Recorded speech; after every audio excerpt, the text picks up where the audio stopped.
Oh, thank God. Kyle's alive. Welcome back, everybody, ladies and gentlemen. Download Q episode 52. Short delay here. Kyle has the least worries right now living in California with internet issues, computer issues. But it's glad to have you. Glad to know you're safe and joining us still today. Yeah, the computer just shut off like at 3:58, 3:59, and we were supposed to go live at 4. So I don't know. My one monitor isn't turning on, but I can't complain. I don't have the worst problems going on right now. Yeah, it's kind of wild out there. Hey, you want to start with some tech stuff?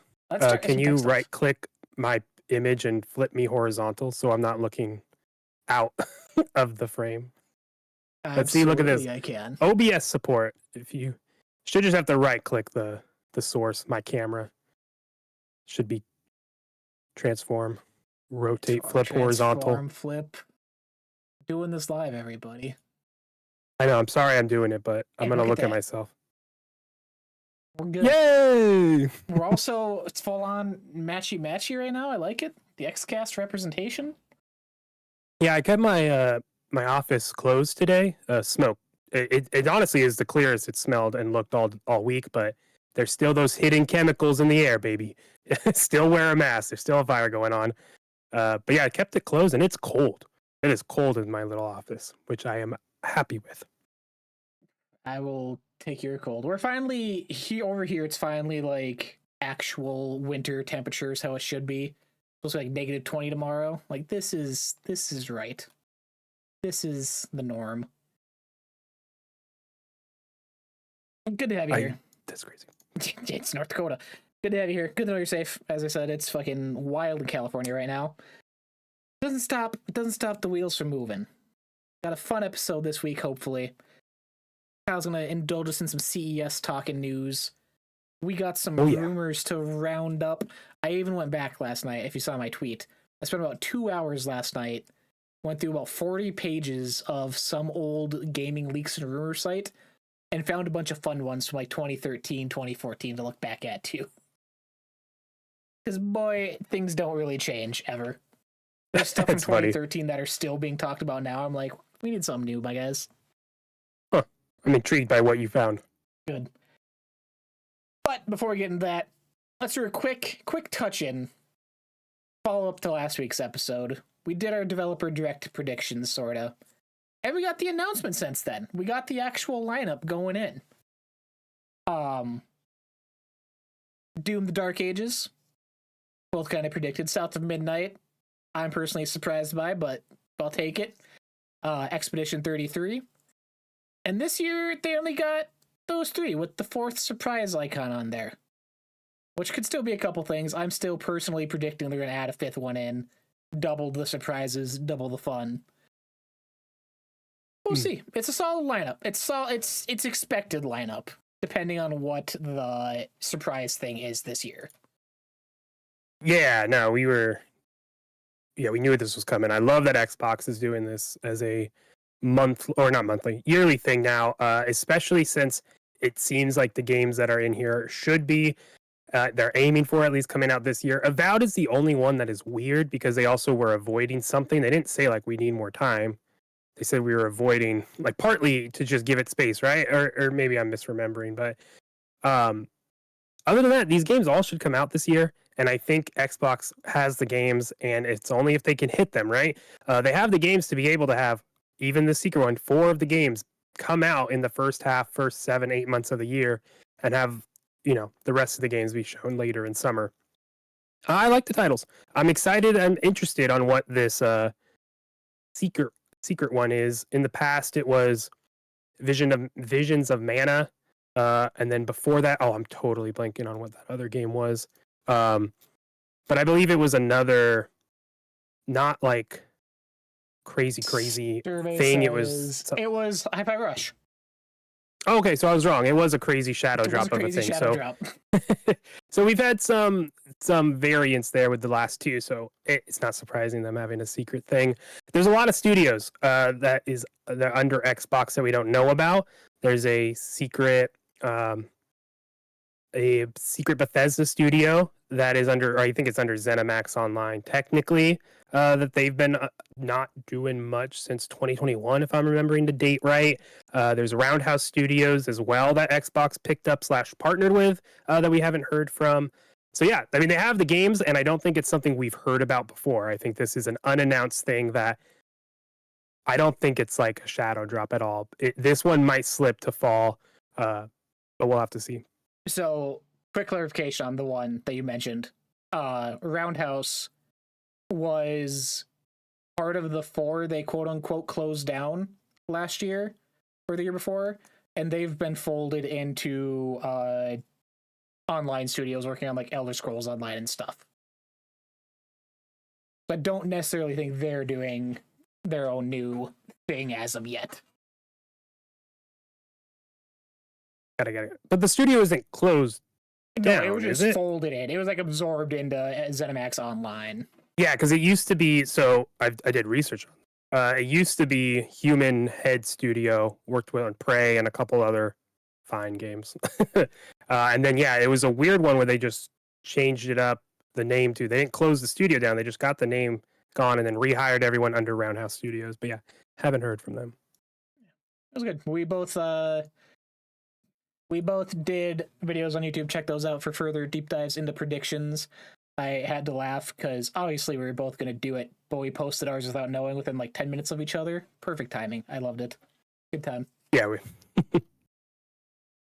I'm also a Double Fine sicko, but It's true. Yeah, that's another one that could. They just have a lot. So for that 4th game, it's just buckle up and enjoy it. I do expect there to be a 5th.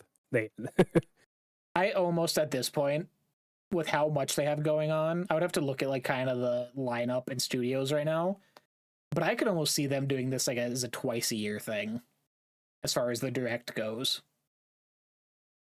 The only thing with that is like the way they with their summer showcase. I like them starting off the year and then having that halfway point, having their summer showcase, and then you can have the a dev. I would like more of a deep dive in the back half of the year, if anything. I don't think we need another show like this later on. They could get away with it though. I won't fight you on that. They do have the games. Yeah, for sure. It's the weird balancing act of you do too many shows in a year. Even with Game Awards, people were surprised they only had Outer Worlds 2 this past year. But at that point, you're getting into announcing stuff too early again. People waiting years for stuff. People waiting contraband in order to be seen for years. Like, it becomes a whole other issue that people focus in on, sadly. Contraband, that's another one. But we'll have that is scheduled for next Thursday, not this coming, I believe the 23rd. So mark your calendars. I personally be live reacting to it after the fact. I work, sadly, so when I'm off work, I'll be watching it first time. Trying to stay off of online like I usually do. That's fair. No plans here. No plans. With that, Kyle, I need you to indulge us. I need you to hit us with all the knowledge. I need you to hit us with all the CES goodness talk happened this past week. A lot of stuff going above my head, but I've saw a couple handhelds. I've seen some Halo 5 with the Steam logo on it that people are fighting about. Seen some stuff. Why are you going right to it? Yes, CES 2025 took place in Las Vegas last weekend, and that is the Consumer Electronics Expo.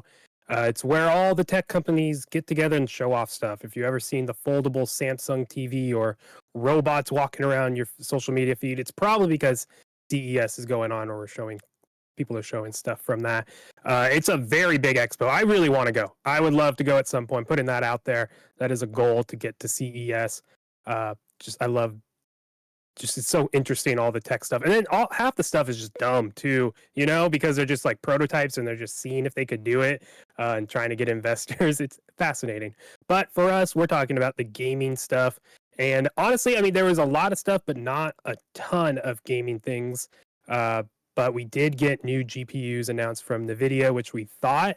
But like, what's crazy about them is how cheap they are, right? So we have the 50 series card, which has AI all up in it. They are investing more into this AI tech for the DLSS thing they got going, and that is that deep level super sampling and a bunch of other stuff that AI is. Like, if anything from this keynote from NVIDIA showed, it's that AI is not going anywhere.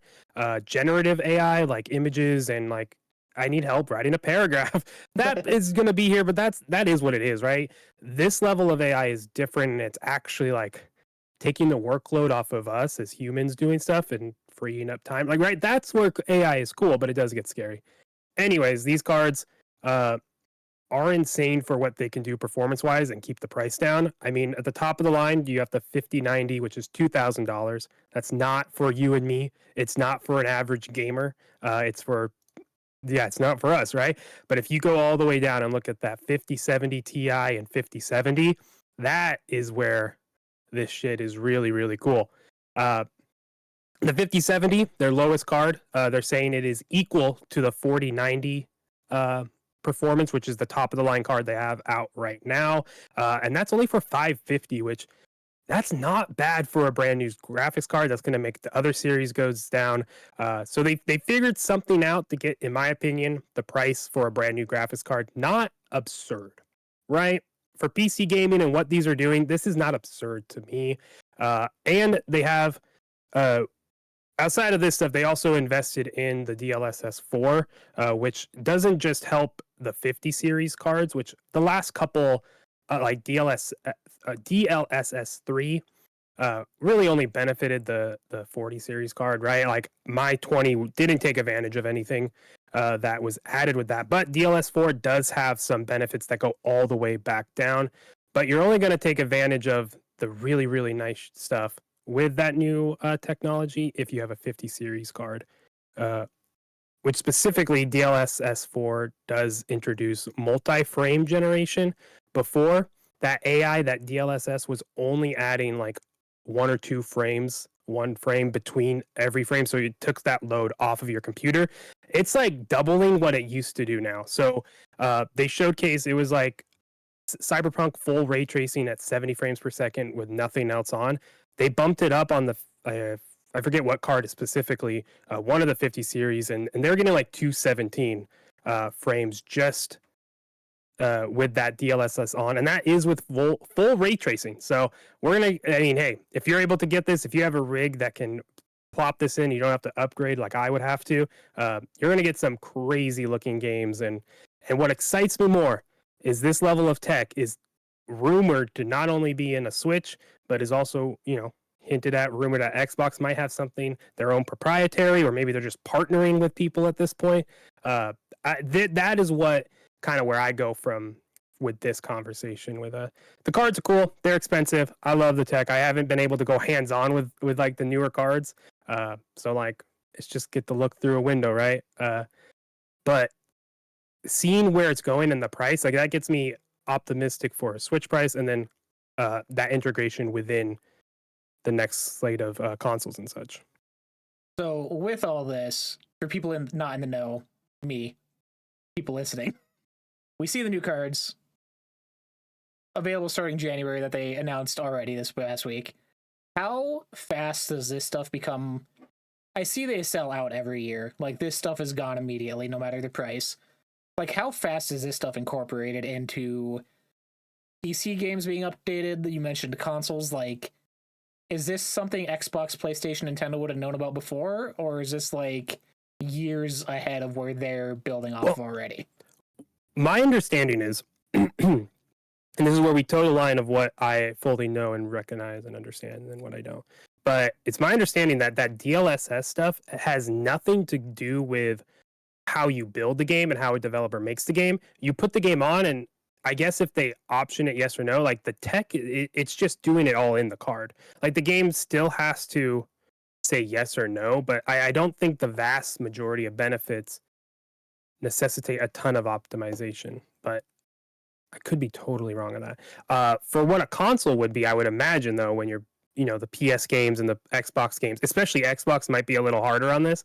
They'll probably put in stuff where there has to be parity between certain things, or you have to hit a certain level within your game so they know, hey, you will be able to take advantage of XYZ because of that. Let me rephrase that. The Series S has a parity clause, right? Yep. Games have to run on a Series S. They can't be released just on an X. I feel like that would be something where a company would be like, hey, you got to be able to use this tech, and that requires XYZ on a coding side, a program side, and that's beyond my capabilities. Which is, I mean, that's not, I wish I had the specifics on it, but that's not really surprising. That's actually something that happened with Oblivion back in the day with Bethesda. Where the reason it was on Xbox first is because they were talking to Xbox before and had them put some kind of chip in the console to have Oblivion running on it before it launched on PlayStation a year later because it was just behind. So it's a thing they've done before and have kind of like forced their way into consoles like that. So Interesting. yeah, but yeah. Cool. So we got graphics cards. We got thousands of dollars that I will never be spending. Stuff like this. The day my PC dies is the day the show is over because that PC is expensive. Yeah. Yeah, I look at my my self-built one, like, you'll get adjusted one day, my Frankenstein. But yeah, it's unfortunate it's just out of the price range, out of the realm of possibility now. But it's always exciting to see because it's the price range. That just means like you're saying I can get a 570 for 450. That means the 4090s should not be above that price for too much longer, right? It just makes it more accessible for anyone. These cards, if you get a 50 series, you're good for the next 5 years probably. You might need to upgrade, motherboard or whatnot, but other than, like, you should be locked in for a while. That's what like buying a graphics card is. It's not a yearly thing unless you're an enthusiast and talking about it, and even then it's just to test stuff out.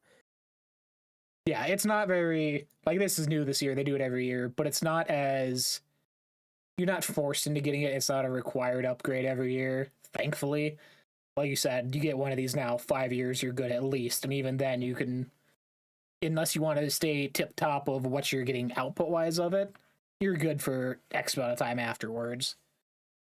Yeah, my 2060 is still rocking, but my CPU is chugging. I was like, my PC's like 9 years old. I can't even tell you what's inside of this thing right now. Funny. But yeah, so most of that tech I just think is interesting to see how well it's working, and the better it works on a big ass card, right? And the more it can get put into some other things like handhelds, because handhelds were also all over the floor of CES in 2025. I think Paris tweeted this out, so I want to give him credit because I put it in the brain. That's Paris Lily. They said 2025 is the year of the handheld, and that is true. Switch 2 and all the Steam Deck continuing on and people realizing what it is, and other companies now diving in. CES had like four handhelds shown off. Legion Go from Lenovo, 2 of those, and then an Acer is also getting in on the game. Razer is building a dock for the handheld. The dock can be handheld if you hold it. But they're building a dock that not only works for just one thing, but it's supposed to be, they're trying to make it as accessible as possible for multiple handhelds. And that tells me a lot of where the market is. We're going to see a lot of these handhelds. What I find the most interesting is that the the Legion Go S is going to be shipping and launching with Steam OS. So they are partnering with Valve there to have the Steam operating system embedded in that handheld, which is a step in the right direction. So you don't need a Steam Deck to use the Steam OS anymore. They're licensing it out. Yeah, that's something we actually kind of threw on last week when talking about Xbox's handheld, is going the route of just branding a handheld like this. If you have sort of the option of what kind of operating system you want, with this one having a Windows or Steam OS, what's to stop them from having a green version with Xbox OS on it? Like, it's a possibility, depending on how much Xbox wants to put in forward as far as development costs and hardware sales and all that goes. I think it's almost inevitable. Almost. You look at Windows, I can build myself a PC, a laptop, a rinky-dink. I can take a Larmo and build a PC with it if I buy some parts, probably. But then I could download Windows onto it if I buy a license. Right? So that they already are doing that with one of their software properties, right? It's not going to be surprising when Satya Nadella says, "Hey, you got to do this now because that acquisition is not returning enough funds. We said you got to make money, and this is making some money. Now let's invest heavily into it." Yeah, it feels weird, but I mean, who cares? I already could do it with the cloud, so give me a proper version that's on a handheld as opposed to cloud streaming it. Yeah, like this is the way Xbox is going. And that's what I think all these things kind of hint at, right? We're seeing the market expand with handhelds. And I don't think third party is the only one getting in on it. I think it just makes so much sense for Xbox to put their operating system in a handheld. And if they're not going to, if they're open to putting it, the other people do it. Steam's doing it. I just think it's where it's going. And I think that actually will help them long term. Yeah. It's again, it's their everything's an Xbox, and whether that's the handheld's just extension of how we're handling consoles and TVs and stuff now. Like, yeah, you can have your own Xbox branded handheld, but if you can get it on all the other ones too, why not? It's another demographic. It's where it's your choice. You spent X amount of dollars on a nice OLED Steam Deck. Hey, stop doing the background thing. Just hear your Xbox games right there, right? You just get them now, right? It's gonna get there. Do you think there's a possibility of any handheld, we either hardware or licensing stuff from Xbox at the developer direct, or is that not the place? No, not to me, not at any sort of showcase. I feel like that's very much its own, either a press release you wake up to in the morning they dropped, or hey, we're doing an interview with Bloomberg or something like that they post. That was something kind of that I predicted last year's June showcase, and a lot of people wanted them to take that route as far as like approaching multi-platform talks at a showcase. But looking back on it, I feel like that would just take kind of the wind out of the sails of what they're trying to do with that, as far as marketing, as far as showcasing IP, using it as a hiring thing to get people at studios. Like, that seems like its own separate extension of what these are. Yeah, I kind of agree. Last thing with handhelds, just because I forgot to mention it, the Lenovo and the Acer ones have detachable controllers, Joy-Cons essentially. It's interesting to see handheld like lean into that. So that I expect that to be more of a thing where having that accessibility of, again, being able to dock it, being able to stand it up and then sit back. Like, it seems like companies are going to lean into more of what the Switch is doing. And that'll be interesting to see if a third party does that. I doubt PlayStation. Basically, Xbox also makes a Switch essentially. Do they do that now? Or like, if you get a Steam Deck now, does that have any way of like hooking up to a TV, or just purely handheld? Got it. It does have a way of hooking to a TV. Just plug it in. There's like I think it's USB-C into a Lightning, or not a Lightning, but there's an adapter, or there is a dock for it. But I'm pretty sure you also can just plug it in and set it down. Cool. I'm excited. I'm the type of person, again, I get excited about any sort of showcase, even CES. I'm like, oh, that's fun, looking at the headlines and stuff. Don't understand it, but it's looking ahead at the future still. I also appreciated the just consistent Nintendo Switch 2 mock-ups that were there, and people showcasing off attachments and shells and whatever else on them. I'm like, at this point, when that thing's announced, if we're not getting full-on gameplay trailers and launch games, just skip the reveal and just launch it. Just, hey, it's out actually today. You can buy it right now in the store. You guys have seen everything already. There's stock.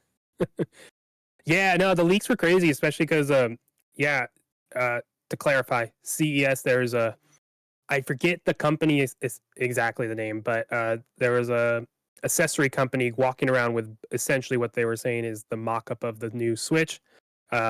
And yeah, I mean, it looks just like it, right? It looks like all the mock-ups we saw before, and it does still look like a Switch, just bigger. So Nintendo said this isn't announced, or there's nothing. I forget what they said exactly, but they didn't say it's not real, but they didn't say we're saying it's real. I'm like, cat's out the bag, Nintendo. Whatever. We're still gonna get hyped for the reveal. Some of the leaks though for the Switch 2 are fascinating. The magnetic Joy-Cons are pretty straightforward. I think that's better than the rail system. I'm so worried about those, if that's real. I think they would have figured it out to the point where the rumors are it's a little switch on the back, and that is like, to me, there's a way to like turn on the magnet and turn off. There's ways to do that with stuff. So that's kind of what I'm expecting that to be. It could be a little janky, but the Joy-Con also, they wiggled. So if they fix the wiggle, I think that would explain why. But apparently there's also an optical sensor on the Switch Joy-Cons, which is like what your mouse has. So you could like put that sensor down and use the Joy-Con as a mouse, which, I mean, that's just, yeah, rumor. So I'm like, that would be interesting if that's true, because that does open it up for a lot of different games. And I'm like, if you think about it, I don't have my Switch in here, but I got my phone. I could put it down on its side and say, this is the optical sensor. And then the button, oh, I don't want to show my daughter's face, but the button, like if the buttons are right here, I just click, click, click, click. Like, honestly, if they did that, okay, that's fascinating. Wouldn't have expected that out of a Joy-Con, but hey, you just added another game mechanic and a gimmick to your Switch. Hell yeah, Nintendo. We'll see if that one's true and such. But that was just one leak that I didn't see before that kind of got me even more excited for what a possibility of a Switch 2 will be. I'm happy you went that route, because I'm going to take that and run with it to the last back half of this episode. To our other topic I mentioned, with gaming leaks and rumors. Because along with Switch stuff, we've gotten some Xbox stuff this week. It's been a wild ride for the second week of January. I feel like I am living in Groundhog Day, where it's just the repetitive stories coming out nonstop. But sticking with Switch, I want to start with, as far as rumors go, another one popped up, and this is from, I believe, the name escapes me, I tried looking for it. He leaked the price point and announced date for the PS5 Pro and some other stuff. But it has now come up that apparently the reveal for the Switch 2 is actually set for January 17th, with a launch scheduled for March 3rd of this year. Nothing else as far as pricing goes. I've seen some other launch game list leak rumor things that don't really line up or are attached to this at all. It's its own separate thing. So that's yet to be seen. But that sounds right to me. I feel like it's pretty close with what we've said. Reveal in January, launch in March, which I believe is the same time that Switch 1 came out.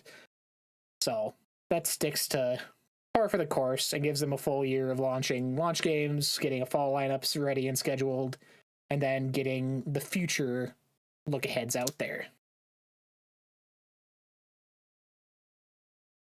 Sorry, looking at the financial calendar for Nintendo. Yeah, I think that makes the most sense. At this point, I mean, hey, just when they're ready, they're ready. I think it does make sense. It made sense New Year. It made sense here, but all right. So yeah, March 31st is the end of their fiscal year. So you get it in right at the end? Does it come out after that? Yeah, I that's don't where understand enough about fiscal years to predict anything out of that. No. It's I think it comes down to depending on how much they want it to. It's going to succeed either way, but how they want it to come across to media. If they want to get, hey, Switch 2 did this much this first fiscal year, having it cut off early or release it after the fact of the March 31st date, but that's semantics that are neither here nor there. Just interesting. I'm curious to see, because it'll be this week, the 17th, was 5 days from now, so Thursday we should get a reveal, maybe, hopefully. I hope. It was 8 years ago today, actually, that they did their first reveal for the Switch 1. So that makes sense this week. Yeah, it came up on my Facebook memories. I posted about it, and I was like, oh, damn. It's funny. Yeah, I do doubt that it goes over to the week Xbox is doing their thing. I doubt it goes into February, so it doesn't really matter at this point. We're just along for the ride. Taking that to the next sort of set, though, again, beating a dead horse, stuff we talked about before. But Xbox is back in the rumor mill because we can't have a showcase announcement without some sort of controversy following it online. Yeah, but no one's talking about how Sony is just making movies now. Where are the games, Sony? You announced 3 movies. But it's Where are the It's games? Helldivers. Remember when Xbox was announcing movies 10 years ago and everyone was pissed off? Yeah, I know. Now Sony's doing it. And everyone's like, yeah. I'm not as excited for the movies outside of Horizon. They're forcing that property down our throats. But Xbox is in the news. Xbox is in the news. This is Nate Drake Twitter did an interview, more or less confirming stuff we've known about for the past year, stuff that people have just grown to accept over the past year. But of course, we need to make it into a news article to get views on it. Did an interview and quoting here, I suspect Oblivion is a multi-platform release. That makes sense. It was multi-platform to begin with. Again, came a year later on PlayStation, but games that I have heard from that will release multi-platform in 2025 include Flight Simulator, which is coming to PS5 and Switch 2 supposedly, which brings up some talk of Switch 2, how strong the console actually is. And Halo Master Chief Collection will come to PS5 and Switch 2 as well. Interesting. Flight Sim, I feel, makes sense. I feel that could have been a day one on PS5 and people wouldn't really care. The Switch 2 part of it is interesting to me, though, of where this console is going to actually fit as far as power goes, because they've always kind of been a couple steps behind. And yeah, Flight Sim is all cloud. But even then, does Nintendo have a cloud? Like, is their online service okay for that? They already are doing cloud games, AAA party games. I forget the games, but there are games that you can buy on Switch that are only through the cloud. So they already had it. Was it good? I don't know. I didn't do it. But they're clearly investing into it. They see an opportunity to, hey, people can buy our Switch because they also can access other titles potentially. Yeah, we need to get this up to snuff. They tried it last console, and that was definitely like, let's build this tech, this software, to then put it in the next console. They're not just getting rid of that. And yeah, that's not, you'll see NBA 2K26 on there through the cloud, most likely, if it can't fully do it. Like, that is just what it will be if it can't run those games, because it's already doing that. Makes sense. But yeah, old game. Congrats. Yeah, old game. 2 old games. Love it. There was also, God, I lost it. Hellblade 2 was also in the mix, which again, I feel that one would have been their day and date last year on PS5. Originally was a PS4 exclusive before coming to Xbox, so that's had a weird history tied to it. Was it really a PS4 exclusive? I missed that. That's funny. It was, the first one was, yeah, for X amount of time, because that was the big shock when they announced they were buying them or it was coming over, and everyone was like, oh, well, what the hell? It's backwards now. Yeah, that does. Yeah, it was. That's insane. I totally missed that. Yeah, it came out a year later, and then it came out a year later on Switch. That's funny. Oh, I didn't know that was on there. I mean, this is the strategy I think Xbox should be doing, and why not? Like, the walls are down.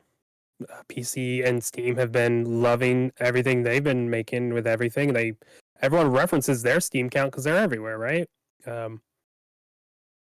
Yeah, I don't see anything wrong with putting old games on other platforms, and if people want to buy it, Halo on PC, PlayStation, get over it. You know, Master Chief Collection on PlayStation, who cares? Like, are you still actively playing the game and you're gonna buy it? No, so who cares? I just don't see the reason for concern for titles that are not even consistently getting updated anymore, for one thing. I get the name, right? But who cares about Halo right now? Right? The show did nothing.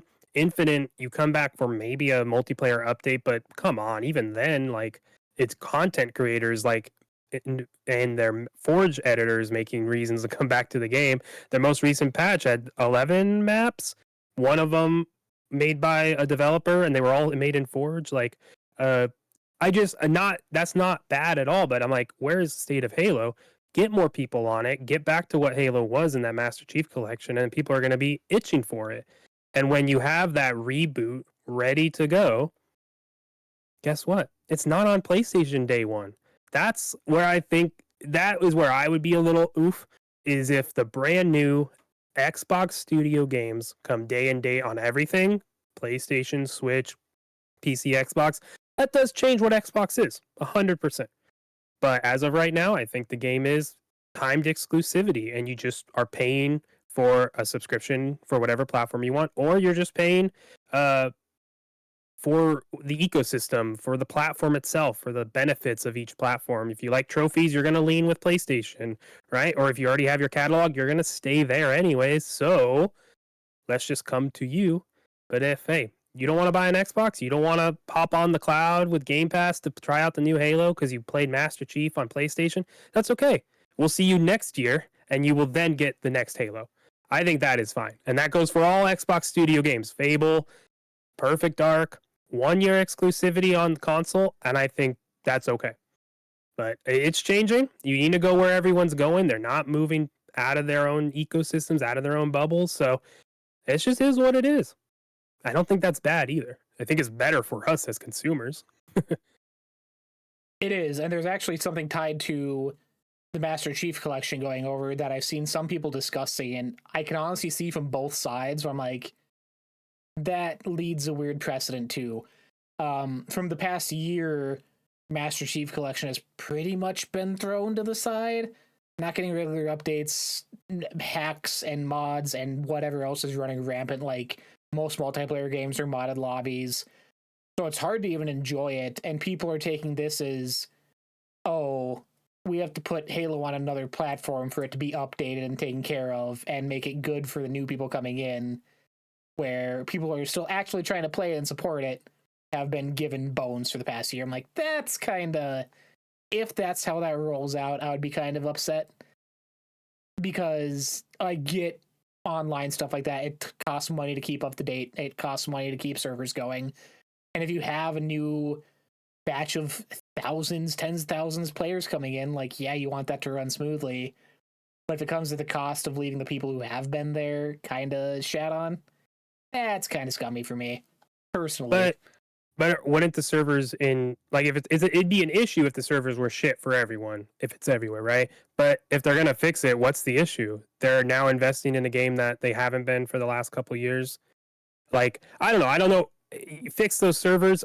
It's not gonna get people to go back to play Master Chief Collection. I'm sorry. Like, you have that community, and it is going to be what it is. I do get the feeling scorned. That is fair. That is for sure.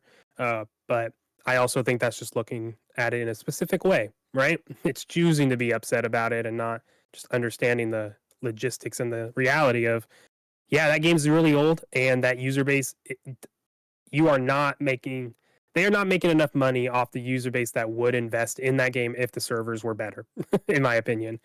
So you got to compete with people's times, and something's got to go in the back. With these ones going over, do you see Xbox going further, doubling down on it, as bringing Sea of Thieves, Pentiment, like the ones they've already ported over, doing another Switch 2 port for these? Or leave those ports on Switch 1? I don't think they do a Switch 2 port. I just think it's backwards compatible. They've already explained that with the Switch, how like the cartridges should work with that and such. So digitally it should go forward. You're just going to play the up-res version. Like I can play the Xbox One version or the Xbox original console or the Xbox 360 version. I can play that on my Xbox, and you could play Game Boy Advance games on your Switch. It'll just be that.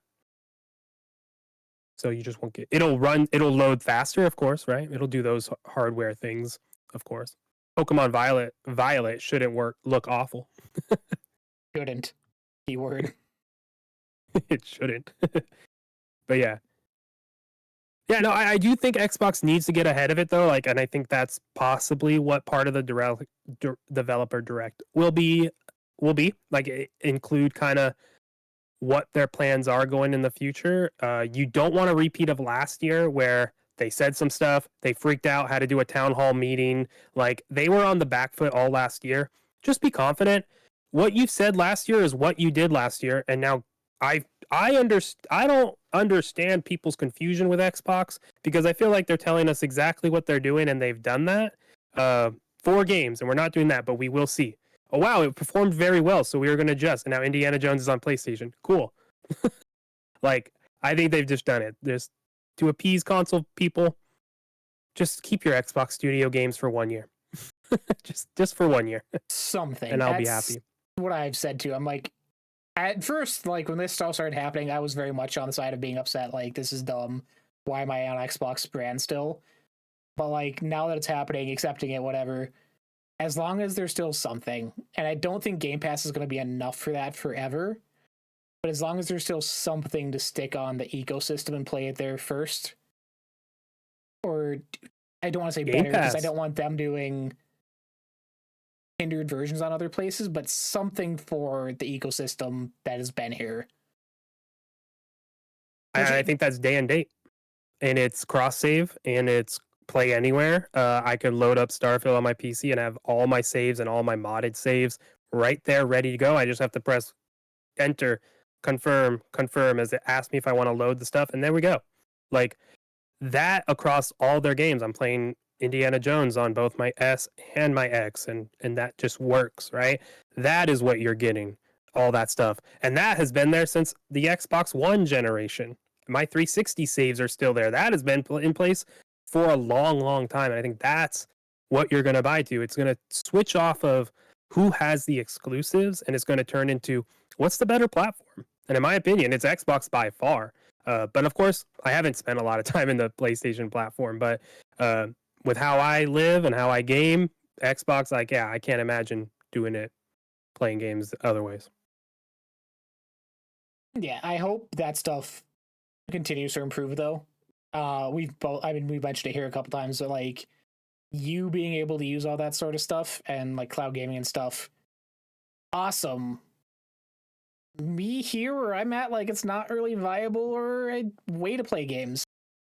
Even stuff like bringing stuff on my PC, it's I struggle to play Banjo 2 cloud gaming on PC. Like, the infrastructure's there. I just hope it gets to a point where the smaller communities, which is a big ask because there's not a lot of us over here, where it becomes a viable thing, like across the board, and not just you need to be in a city, you need to be tied to Microsoft servers directly. Like, just this morning, I was trying to get on Skywalker Saga on cloud gaming on my Xbox, and it froze repeatedly and just kept crashing. I'm like, okay, well, this is not the experience I wanted right now.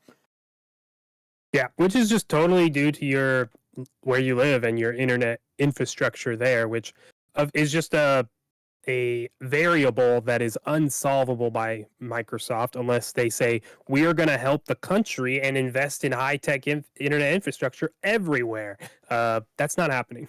No. So it is, but I'm actually been working on a little piece about this, but like, Xbox is poised to like be everywhere when everything is accessible, and it already is. So like, in your specific use case, yeah, you don't get to use it, but you know, I do.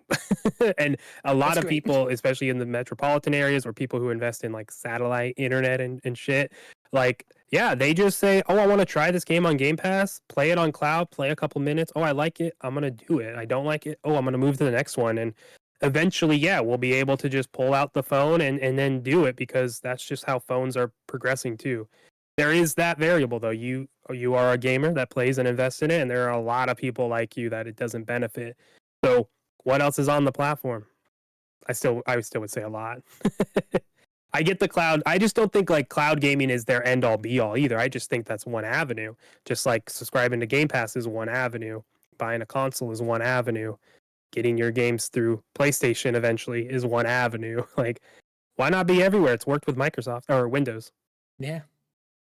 It sounds greedy. It's so like, where I'm at, 4 hours from here on the other side of the state, is Microsoft's like second biggest campus in the US in Fargo. I'm like, you guys are right there. Get this shit going, please. You know we exist. I will come talk to you. I will drive across state. It's funny. One more thing off these Nate rumors on Twitter this week, which I'm almost backpedaling, and I feel bad about this one, Kyle. Another thing coming out of this, Gears of War E-Day is popping up again. Supposedly coming out in 2025, and I thought y'all were crazy. This started up a little bit before Game Awards last year. Just been ramping up. Gears E-Day dropping 2025. Is there a world where we get Doom, Avowed, South of Midnight, Fable, Outer Worlds 2, new Call of Duty, and new Gears in the same year? Yes. No. No, I mean the first half of the year I think is locked in. The dates for the direct showcase, the developer_direct, will be seen, right? I do think Doom is spring, May, June, just like the past two titles have been. That just fits, especially when you have Outer Worlds 2 announced, which that's not really the same game, but you also have E-Day, which is supposed to be assumedly fall. That would make sense. You don't want Doom and Gears to step on each other, and what a good 1-2 punch across the year, 6 months in, last half of the year. What a great way. I think Gears is gonna hit this year. I think I do. I think Xbox, like, remember when Xbox produced a whole showcase that said every game was coming out this 12 years and no one said wait? Because they were confident. Like, obviously external things happen. They're like, oh shit, like this is not going to work. But there's a reason they got there, and I think there's a reason that Phil says they're right there. The dominoes are there. They know more. We are not. I feel like Xbox, and it will have to depend on their direct, but they probably are going to be on the offensive as opposed to the defensive. I think with that. So I do feel better about all these games. I think Fable could slip. I do. If that is slated for 25, that one is the most likely one to slip just because you don't need it to come out. You don't need it to come out as much as I want it.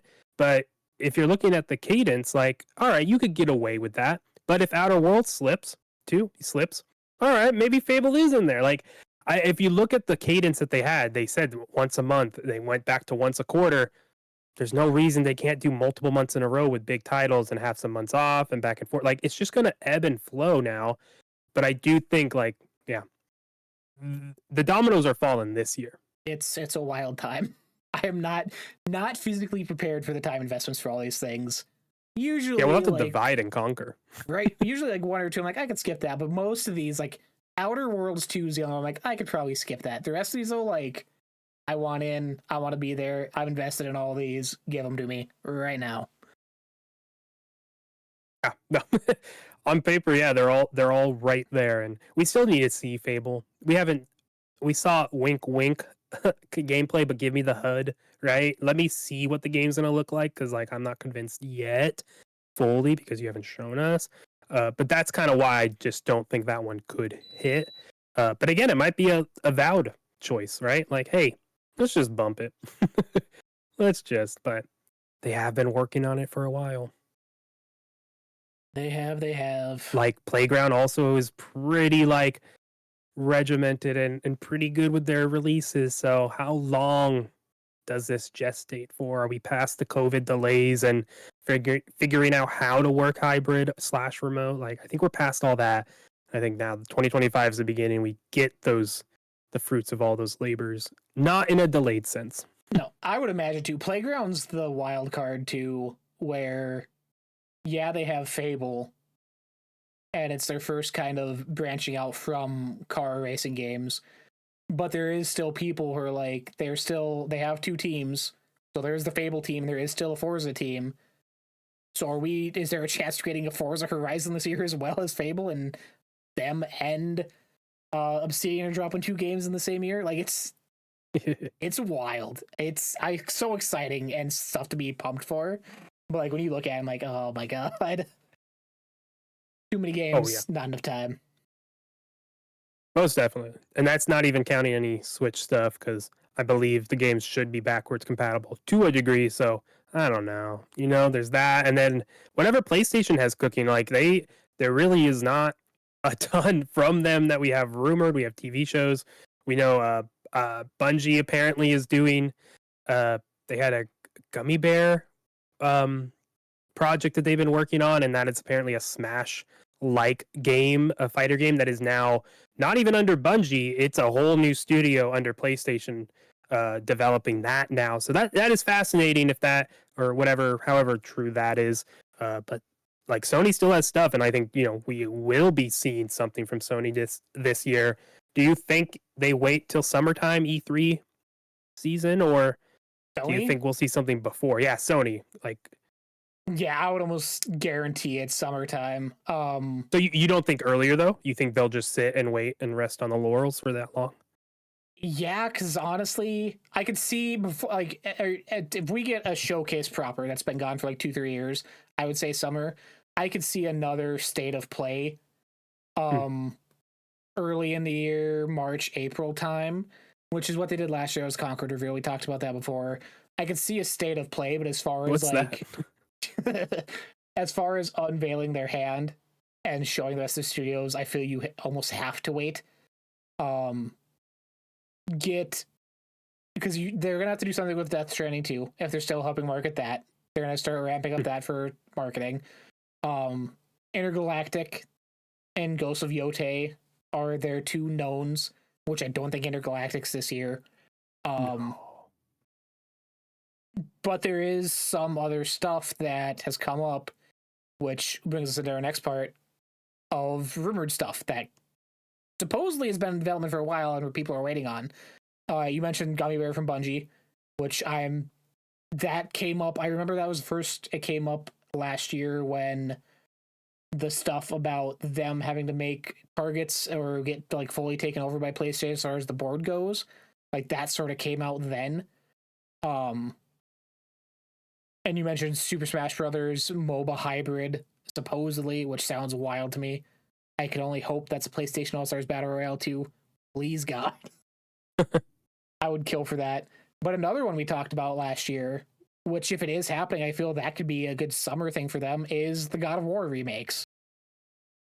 Those gained a lot of traction towards the end of last year, doing the first 3 remastered, kind of.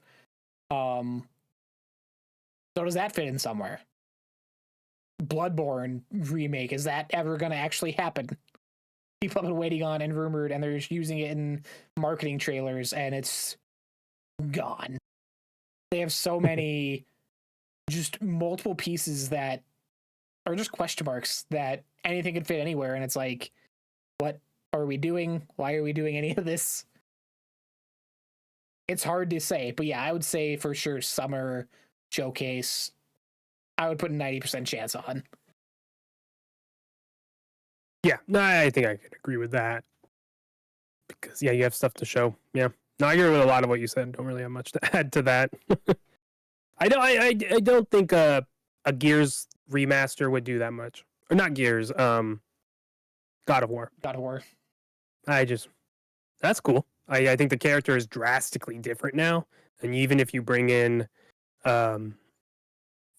Christopher Judge to re-record the lines, that would even feel weird too, because it's like, you're like tossing aside the other guy. So I don't know. I didn't grow up playing those games. I played the new ones and love them, but hey, hey, if it makes money, it makes money, and if it's worth it, it's worth it. But you misspoke there with God of War Gears of War, but it still fits. If you remember last year, the Gears of War remastered trilogy was also supposedly being announced at the June showcase. Unreal Engine 5 launching last year. June showcase came around, and that's just sort of disappeared now. That's another one that's... Is that happening? Do you do a Gears remaster the same year as Gears E-Day? Do you do a Gears remaster as a multi-platform release to get PlayStation people caught up?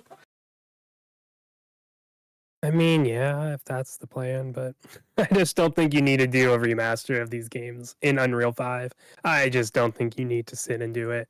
They're fun for what they are. They're honestly a snapshot of a moment in gaming, design-wise and everything, so I just don't think it's necessary. If it happens, yeah, not surprised, but yeah, just at some point you just gotta kind of move on. Fair enough. Yeah. Now you could put that Ultimate Edition that you already have, put that other places. That's cool. You mean when they already remastered it the first time? Exactly. That's why don't do it again.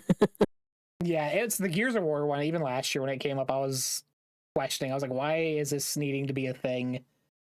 I do understand like adjusting to Unreal 5. I feel like that does make sense to like, hey, we're gonna switch this engine. Let's just remake stuff so we learn the engine. I get that, but like how real is that? You know, I haven't worked in a game studio. How real is that to the like, hey, let's learn this thing by remaking stuff like, or is it just like, I don't know, is that just fallacy? That's fancy thinking, right? It's fancy But thinking, but yeah. they're also the ones who did that Matrix tech demo in Unreal Engine 5, if you remember. Then they're fine. Yeah, they're good. They don't need it. No, I feel like it'd be weird to announce a remaster of them all Unreal 5 after you showed E-Day, unless E-Day is, hey, we're gonna reboot them. And like we're just gonna redo them.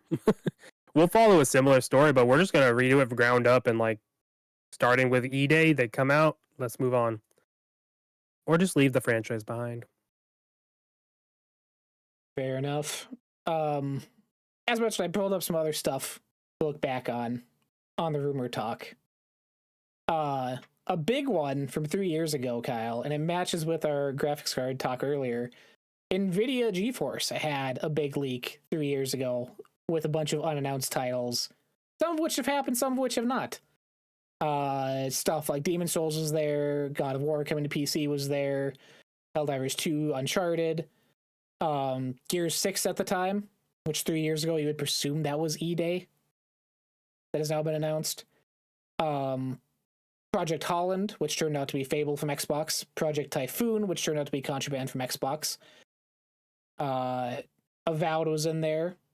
And then they had 3 new ones that I don't think have ever been revealed, and it's not marked on here as being revealed, but there has been a Project Kalimba, Indus, and Gravity for Xbox. And this would be all pre-Bethesda, pre-Activision, pre-all that, so Xbox internal, which I don't even think they would have studios to be working on that much at this point. 3 years. Also in this, there was a Take-Two section where there was a BioShock set for 2022 coming out. Still nowhere to be seen. We haven't even gotten a reveal of that game or acknowledgement of it. There's been rumors of development on it being taking place in Antarctica and weird stuff like that, but as far as actual solid details, nothing. And Kingdom Hearts 4 was in that 3 years ago. Still waiting on that, Square. What's going on? Oh man, Kingdom Hearts Developer Direct. Yeah. If you want to see... We also didn't mention Final Fantasy VII. That is honestly tangent. That is very a possibility. Square Enix has just mentioned that so much, how they want to bring stuff to Xbox consoles and they're going to, but they just can't say it, right? There's some clause or something. At some point we're getting 16 and 7 Rebirth on Xbox. Only a matter of time. Yeah, that was actually part of the Nate stuff too, I think, this week. I forgot about that. Yeah, remake supposedly coming to Xbox this year with Rebirth coming next year, which one puts Remake, which is a PS4 game, on Xbox finally, but 2 drastically closes the window of exclusivity that Rebirth had on PlayStation, which I believe launches on PC this week, or it already did this past Friday. So that opens up a whole new avenue. And like you said, Square's openly talked about needing to make more money back on their projects they're doing. I don't see the third entry in that series being exclusive when that launches. I see that being a multi-platform day one. Yeah, no, they've been so vocal about how much money they lost between 16 and 7 and Rebirth. Like they know they left money on the table, and when you get that vocal about it, you know those meetings behind doors are very much about that specific thing and way more detailed. I got a few more older ones. These are the ones from 10 years ago, Kyle, which... Yeah, I'm wondering why you're bringing these up. So I have no idea what you're bringing up. They kind this of be have fascinating. ties to stuff happening now. Yeah. A personal one for me, I enjoy... These all come from VGLeaks.com. 149 pages they have. I went from 149 to about 97 looking at the and just having a blast. April 28th, 2013. Rare is working on a launch title for Durango / next Xbox One. Was working with Rare on a new title. Game will be big. Working on a family game set on an island or numerous islands with Pixar movie style graphics. Which my immediate thought went to that this was an early Sea of Thieves, but we've seen early Sea of Thieves where they were using like beanbag characters moving around and stuff. But 2013, 5 years before it came out, it could have been, and just no one had any idea. No, that one does make sense. Yeah, that fits. That's fun. Another one. These come up every year. I'd skip past this one fast. January 8th, 2014. 2 new Pokemon games coming out. Pokemon Plus and Minus. Absolutely did not happen. But we're on the verge of new Pokemon coming out now. So we will see. The other one that I had an absolute chuckle at, if I screenshot it. December 8th, 2013, Kyle. Take a trip back with me. A month after Xbox One came out, Ubisoft going through the Watch Dogs fiasco of trailers not matching what the games look like, making a bunch of weird moves. December 8th, 2013. Rumor. Ubisoft is working on an open world pirate game set outside the Assassin's Creed series. And boy, what a quadruple skull and bones mess that turned out to be. That sounds awesome. I wonder if they're going to make that. They're definitely not going to be forced by the Singaporean government to release this game. Right? I was like, damn, 2013. And it was announced 2018, 2017. So even before that, they were trying to throw this idea around and have it ultimately fall short of whatever they were doing. Yeah, which is just so bizarre. That's a whole episode to go back and talk about some of these things. But yeah, like, how do you mess that up? Yeah. One last one. That involves Halo.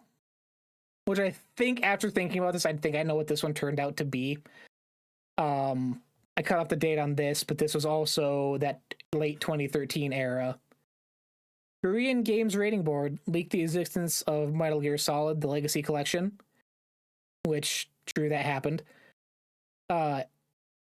Afterwards, the board leaked a new Halo product has been spotted, titled Halo Boot Camp. Which my mind immediately went to stuff like Halo Wars 1 and 2, if those were being ported, but that didn't happen. Halo Wars 2 was around that time. But I honestly think Halo Boot Camp was probably Halo Spartan Assault, which was like Xbox One launch window, that top-down twin-stick shooter thing they did. Like 2 of, I think.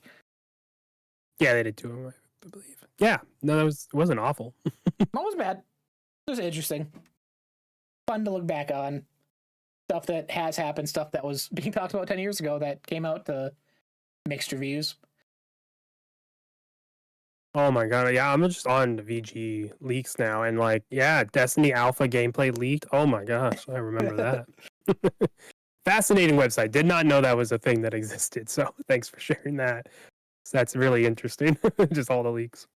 10 years from now, we'll still be talking about Gears of War remastered trilogy happening. Well, it'll just be the next one, the 4, 5, 6. Right. Yeah, still waiting on Oblivion remaster remake 10 years from now. Yep. Oh no, that yeah. So much could happen in next week with Xbox. With that, you got anything else you want to throw in here, my friend, before we head on out? I don't. Nothing about the topic, I think. No, that's just in general. Yeah, fun.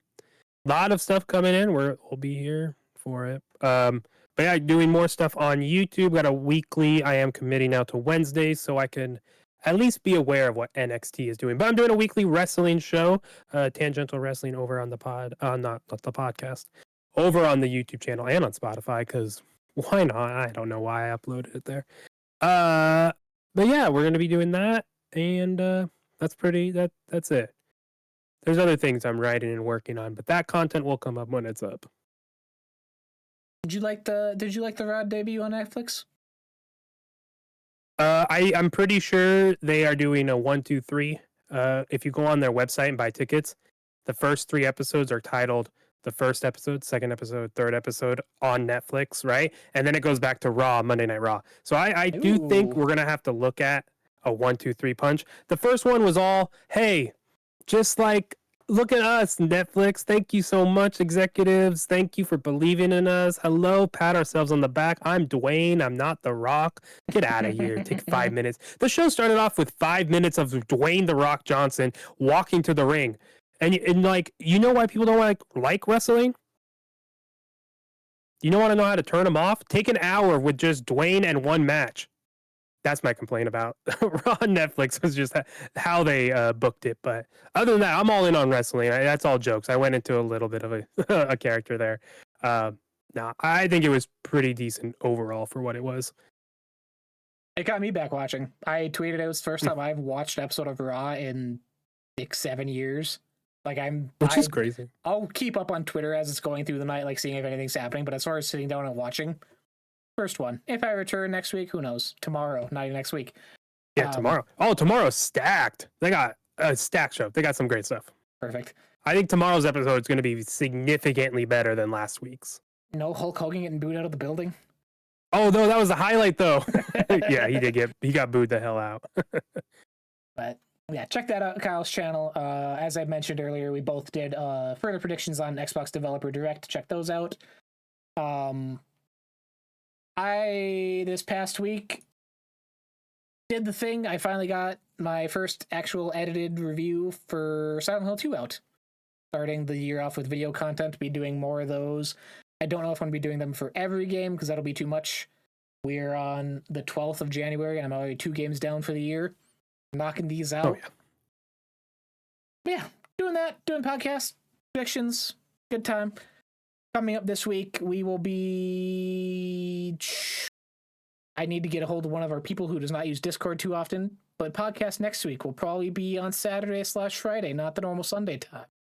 Because the Lions making their way through the playoffs, sweeping everyone on out of here. It's okay. We're gonna take your offensive coordinator. So. I saw that he interviewed. Sad. Yep. It looks like, I mean, yeah. If he wants it, he has a blank slate, a state with no income tax. Come on over. We'll be doing that because, as mentioned last week, next week's episode should be our 2024 Fantasy Critic Draft, which I am so nervous for. I've been so back and forth doing watch lists and talking myself out of certain picks, talking myself out of counter picks. It'll be interesting. Hopefully it goes smooth, but we'll catch you guys Saturday or Friday. We'll keep you updated online. Sorry, losing my voice. Also, updates for us. One last thing. You can find us new places now. We have a dedicated download queue Twitter. Follow along with us there. Also active on Threads, posting there as well, reaching new people, branching out to new places. Show us some love. We'll be back next week for exciting episode. Words will be thrown. The gauntlet will be put down. Fantasy Critic begins now. Happy gaming. Happy.